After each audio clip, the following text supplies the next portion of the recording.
Okay, so problem number 2 na tayo sa ating frame analysis. Determine the reactions at A, B, C, D, and E. Support at A is a rocker support. B, C, and D are pin connected, B, C, D. And support at E is pin.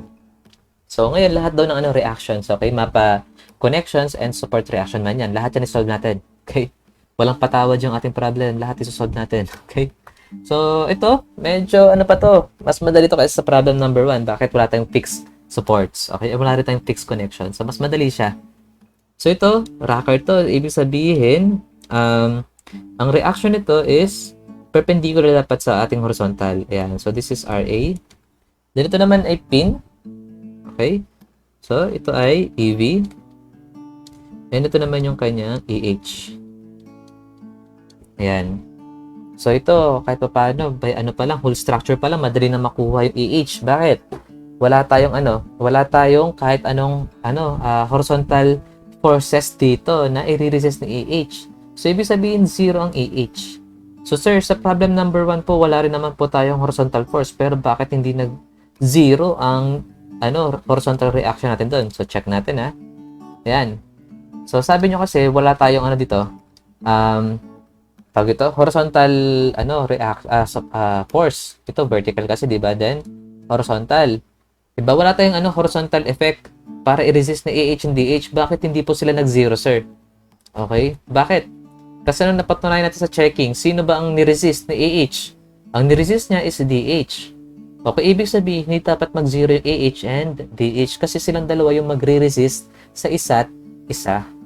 Bakit? Kasi pagpunta mo sa AB, mapapansin niyo dyan, ang i-resist naman ni AH is si BH. Kaya hindi pwedeng mag-0 si AH. Okay? Kung meron tayong reaction na horizontal pa. Eh dito kasi sa problem number 2, wala na tayong kahit anong horizontal reaction. Ang meron lang horizontal reaction is what? EH. Try natin to. Pag nag-summation of forces horizontal ka dyan, positive AH, then minus EH, then equals to 0. Ang AH natin is equals to what? EH. So, ibig sabihin, hindi 0 ang AH. Pero, anong napatunayan sa equation na to? Ang ating AH and EH is equal sa isa't isa. Tama ba yun? Ayun, no? 8.75, 8.75 sila parehas. Tama ba? Pero dito, wala.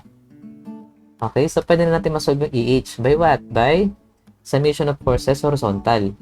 Yan. Summation of forces horizontal is equals to 0. To the right is positive. So, negative AH, then, equals to 0 na. Wala naman tayong kahit anong force dyan. Wala rin naman tayong reaction dito na horizontal, di ba? So, therefore, ang ating EH is equals to 0. Yes, meron na tayong points. Okay? Meron na kayong score. Isa, EH is equals to 0. Okay? So, next. Fully structure pa rin ang ina-analyze natin. Ilan ang ating reaction na vertical? Dalawa. RA and EV. So, ibig sabihin, hindi pa rin tayo pwede mag-summation of forces vertical.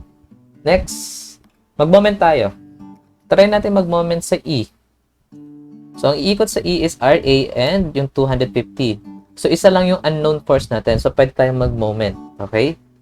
So, summation of moment at E is equals to 0. Clockwise is positive.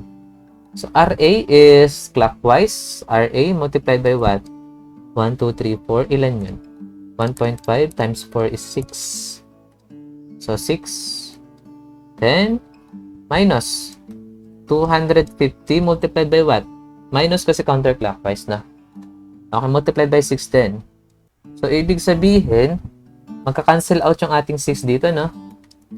Kaya yung ating RA is equivalent to 250 kilonewton.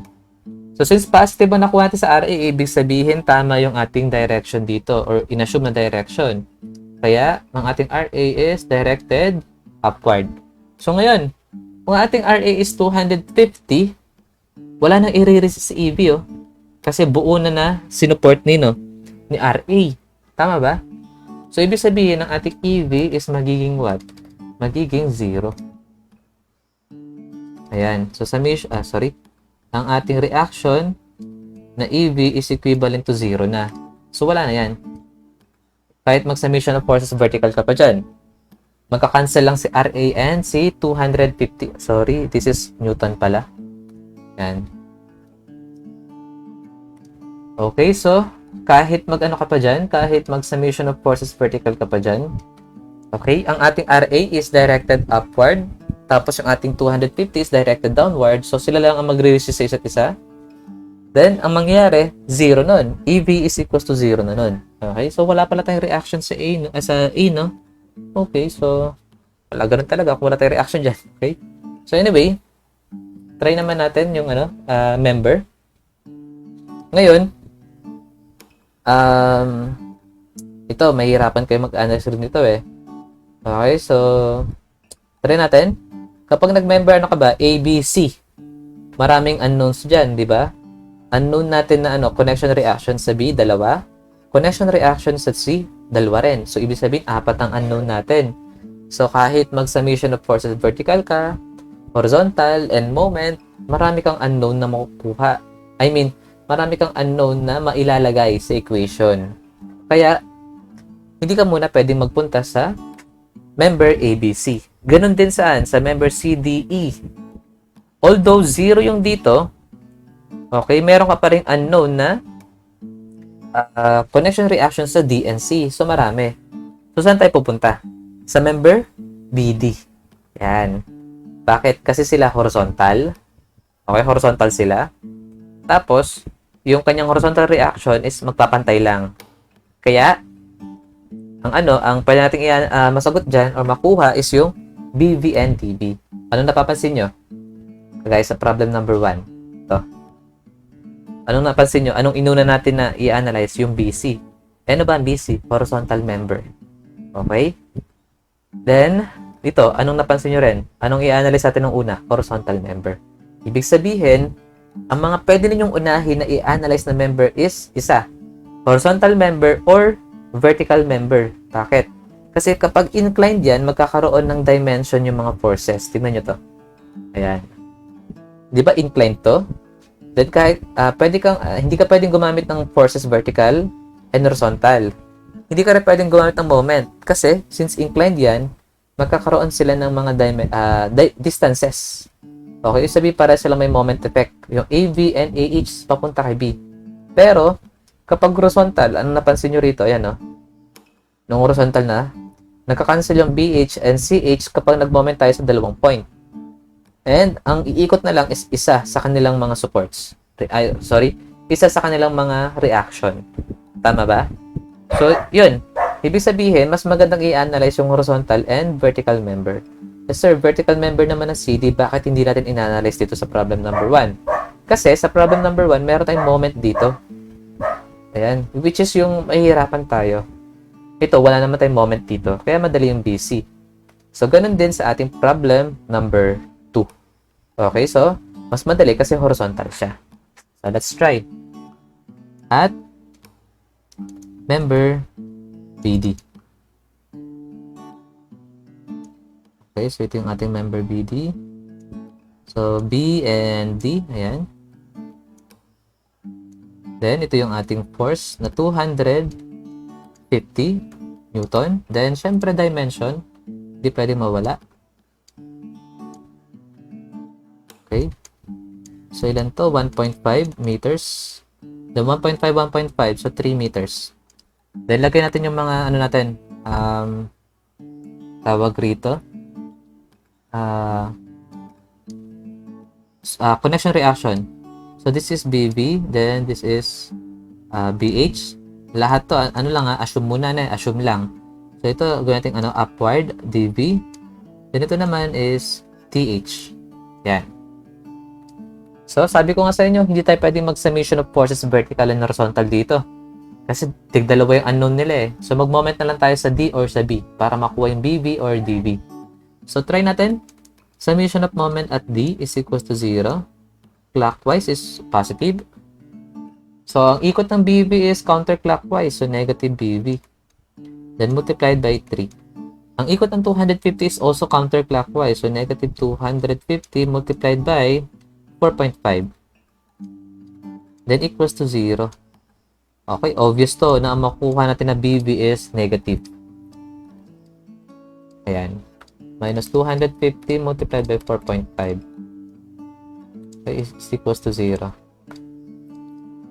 Ayan. So, negative 375. Okay? So, ito, gawin natin siyang positive na. I mean, itama na natin yung direction niya. Ayan. So, gawin natin siya positive. Ayan. Nirotate ko na lang talaga, no? Tamad. Ayan. So, gawin natin siyang upward. So, sabihin, positive na ngayon to. Kasi upward eh. Bakit? Kasi ang rotation ng upward dito sa D is clockwise rotation. Kaya positive. So, ngayon, positive na to. Ngayon, positive na rin yung makukuha natin na sign. Okay, so, positive 375 then Newton. Okay, ibig sabihin ng positive, tama na yung ating inassume na direction. Okay, so, upward yung ating BV sa member BD lang. Yan. Next, makukuha na natin yung DV. By summation of forces, vertical is equals to 0. Upward is positive. So, positive PV. Then, DV na lang muna. Positive DV. Then, ang BV is positive din. So, plus 375. Then, minus 250 is equals to 0. So, ito negative rin. Bakit? Kasi, obvious naman na mas mahina ang 250. Masyadong malakas ang BV, di ba? So, ibig sabihin, kailangan ng tulong ni 250 para i-resist si BV. Para maging equilibrium. So, check natin. Plus 375 minus 250. Then equals to 0. So, maging negative yan. Kailangan kasi ng tulong ni 250. So, negative. So, ibig sabihin, dapat ang ating DV is directed downward. Okay? So, ngayon, kung directed downward dyan, magiging siyang dito na negative. So, downward. Yan. So, positive 125 na siya ngayon. Okay? So, tama na ngayon yung ating DV. Yan. So, masasolve ba natin yung BH and DH? Hindi. Kasi, parehas na parehas silang unknown. So, kapag nag-summation of forces horizontal tayo dyan, ang maging equation natin is ang BH is equivalent to DH. Ayan. Ito lang yung mapapatunayan natin dyan. So, wag muna. Hayaan na muna natin yan. Hayaan na muna natin yung BD. So, saan na tayo? Okay, kasi meron na tayong BV eh. So, ngayon kung meron na tayong BV dito, masasolve na natin yung CV dito sa member ABC. Pwede rin naman sa CD. So, try natin sa member ABC. Member ABC. Okay. Pangit ang drawing. Okay. Ayan. Ayan. Pagtiisan nyo na lang yung drawing. Ayan. So, sa A, upward na 250 to, di ba? Ayan. Then, let's wait lang. A, B, and C. Then, dimension. Anong mga dimension natin dito? Pares yatang 1.5. Okay. Pares na 1.5. Ayan. Then, B. Okay, ang ating BB dito is upward, no? So, magiging siyang downward dito. Downward na 375 Newton. Then, ang BH natin is to the right. So, dito, magiging to the left. Oops, sorry. BH. Then, dito, sa tingin nyo, sino ang kailangan ng tulong? Si 250 upward. Ito, 375 downward. So, kailangan ng tulong ni 250. Kaya dapat, dito pa lang alam nyo na kung dapat ang ating CB is upward or downward. So, dapat siya? Upward para matulungan niya sa 250 para magkaroon tayo ng equilibrium. Okay?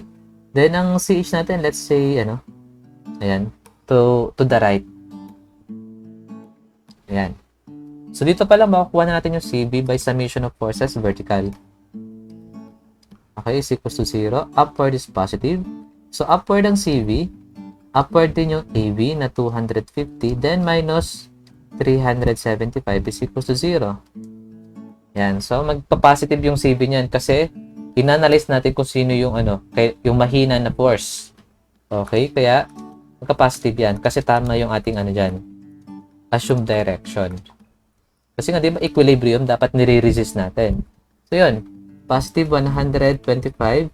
Newton yung ating CV. So, ibig sabihin, tama yung ating direction para sa CV. Okay? So, ngayon, ano na lang yung unknown natin? PH na lang at CH. So, hindi tayo pwede mag-summation of forces horizontal. Pwede tayo mag-moment. Mag-moment tayo saan? Saan mas maganda? Wala tayong choice kahit sa C or B na lang. Sige, mag-moment na lang tayo sa, sa C. So, summation of moment at C is equals to 0. Okay, clockwise is positive. So, ang ikot ng 250 is clockwise. So, positive 250 multiplied by 3. Yan. 1.5 plus 1.5. Then, ang ating 375 iikot ng counterclockwise. So, negative 375 multiplied by 1.5. Then, ang ikot ng BH papunta rito. Okay, ilan ba to? Okay, 2 meters. 2 meters pala to, no? Kalimutan natin yung ano ito, dimension. Ayan. 2 meters. Ayan. So, ang ikot ng BH sa C is clockwise, no? So, positive BH multiplied by 2 meters. Ano pa bang iikot sa kanya? Wala na. Ayan. So, masasolve na natin yung BH. 250 times 3 minus 375 multiplied by 1.5 plus BH multiplied by 2 equals to 0. Okay, so negative. So, itama natin yan. Okay, BH. Kung ito ay negative, ibig sabihin dapat daw ang BH natin is directed to the right. Okay, so try natin. Kung directed to the right siya, ang ikot niyan is counterclockwise. So, sabihin, ito dapat ay negative. Okay, counterclockwise. So, negative. Yan. So, positive na siya. 93.75. 93.75 Newton. So, since nag-positive na to, naitama na natin ng maayos yung direction ng BH. So, ang ating BH is directed to the right. So, kung directed to the right, ang ating BH dito, ibig sabihin, ang BH din dito is what? Kung to the right to, dapat ay to the left. Ayan. So, ngayon, kung to the left ang ating BH dito, ibig sabihin, yung ating DH dito should be directed to the right para i-resist nyo yung BH. Okay? So, ngayon, makukuha na natin yung DH. Ang ating DH is equivalent to 93.75 Newton. Yan. Okay? Makukuha na rin natin yung CH. Okay? Ang dito, ang BH natin is to the right. Tama ba? So, dito ngayon, ang ating CH is dapat directed to the left para i-resist niya yung BH. So, sabihin ng ating CH dito is also equivalent to 93.75. Yan. Okay, so, tapos na pala natin ma-solve lahat, no? Meron na tayo sa A, meron tayo sa B, meron tayo sa C, meron na rin tayo sa D, tapos 0 lahat ng reaction natin sa E. So, sir, wala na po ba tayong checking? Meron. Okay, so doon sa ating problem number 1, ang checking natin is ay whole structure. Okay, so kung naalala nyo sa problem number 1, pwede naman natin makuha yung DV and DH sa kay MD sa whole structure. Then, ang checking natin nun is yung member CD na nun. So, pwede naman kahit saan. So, ito, since na-analyze na natin yung whole structure nung una pa lang, so, pwede naman natin i-analyze ngayon yung ating CD for checking. So, try natin. So, checking.